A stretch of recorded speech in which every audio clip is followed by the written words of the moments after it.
As the medical device sector evolves rapidly, assembly lines must be highly versatile, scalable, and capable of adapting to new product specifications with minimal downtime.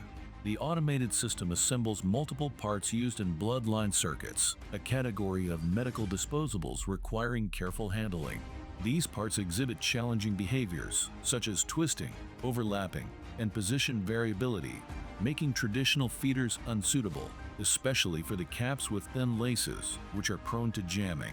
The assembly solution consists of a dual automated line, each machine featuring 11 stations, 22 total, designed to process 4 products simultaneously and reach a 1 second per piece cycle time.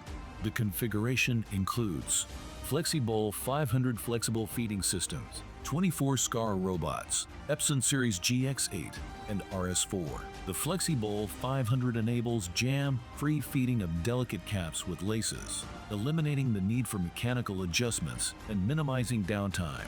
Its combination with SCAR robots ensures consistent orientation, repeatable pick trajectories, extremely low scrap, fast product changeovers via simple gripper and software updates. The dual-line system delivers 1 second cycle time per finished product, reliable feeding of delicate medical caps with lace, full automation from tube winding to connector gluing and final wrapping, scalable, modular architecture ready for future product adaptations.